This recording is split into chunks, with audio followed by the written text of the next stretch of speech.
guys, let's go inside. Yeah. Let's go.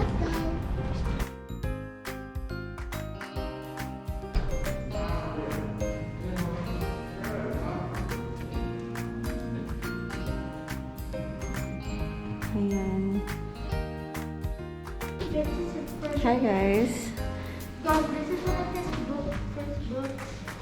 So this is the first time na makapunta ako sa bahay ng isang American writer. Tara, tingnan natin kung anong meron sa bahay niya. So actually his house has been immortalized in his book entitled, eto yun, Look Homeward Angel. So yan, so dyan daw na-immortalize yung bahay ni Thomas Wolfe.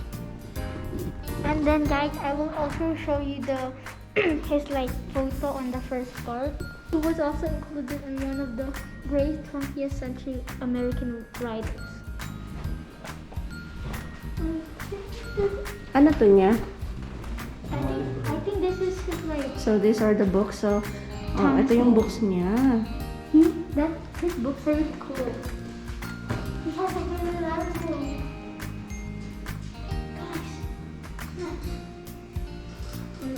So guys, he has a long book, and this is actually the Wolfe family Bible. Ayan, the Wolfe family Bible. So all the births and deaths of family members are recorded in here. And then that's his sister team. And then that's his pencil box. So ayun siya, si Thomas Wolfe. I think pencil box that he gave to Fred Wolfe by his brother Grover. Ayan, mga personal items niya, shoes. He also has some broken plates. Ayan. May mga ganyan din siya. I wonder why is the Mga susi-susi.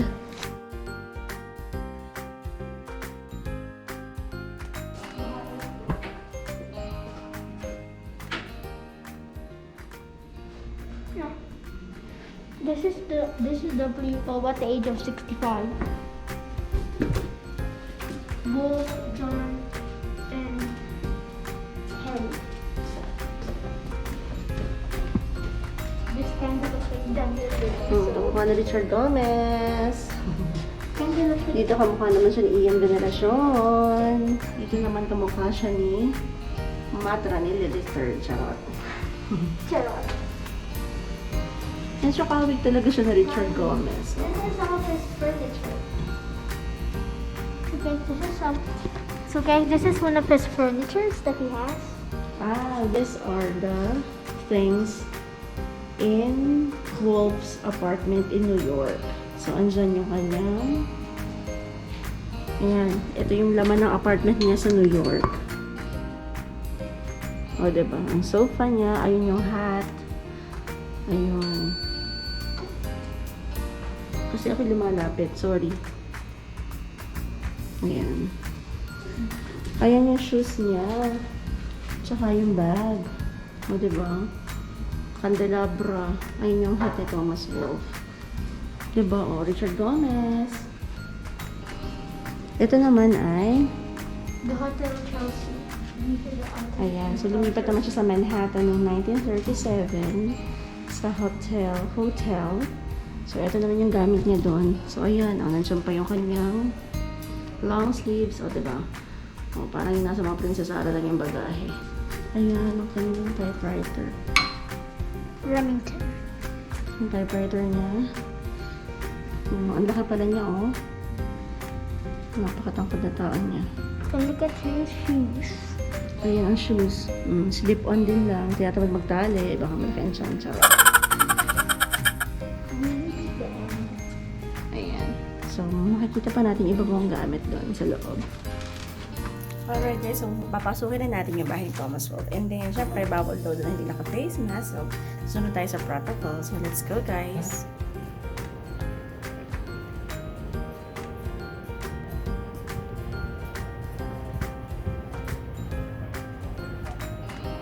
Thomas Wolfe house. Let's go.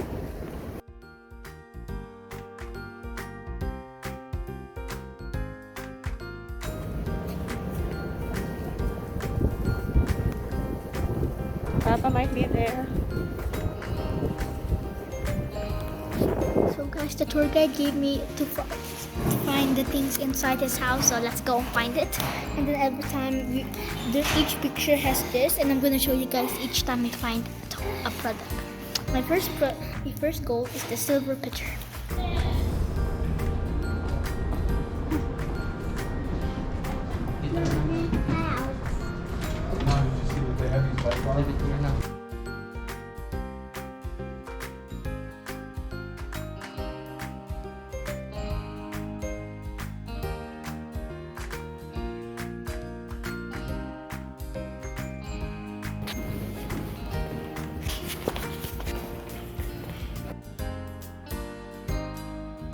This house was originally built in 1883.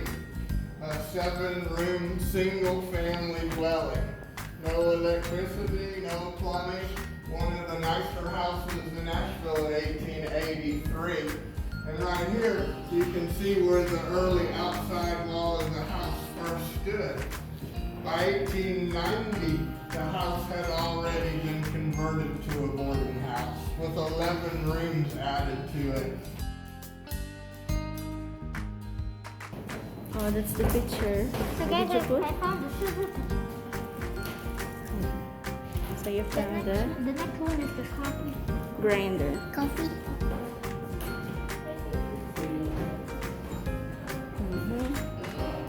Let's go. Can you see? So this is the dining room.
kind of things. Yes. Good job.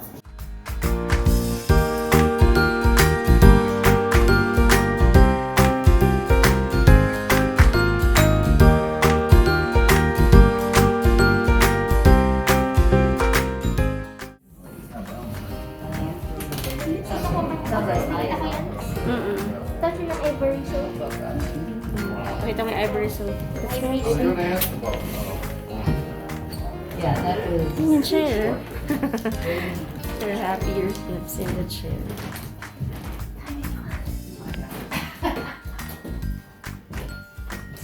So, Tom's writing. oh, look at this. Interesting. Well, it's so not deep. shelf, huh?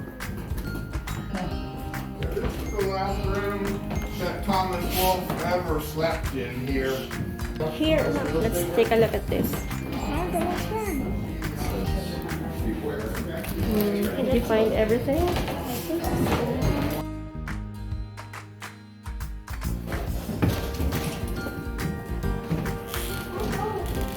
You find everything?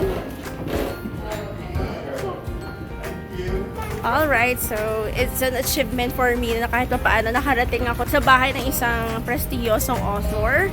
So, next time, pagpaplanuhan naman namin, ihahanapin namin kung sila nakatira. Sila pa yung mga mathematician. Bibisitahin naman yung mga bahay ng mga famous mathematician. Charot! So guys, if you like this video, please subscribe, hit the bell for more notifications, and we will see you in the next video. Bye guys! Let's go! Bye guys. Sino tayo dumapo pa ganyan? Bye guys!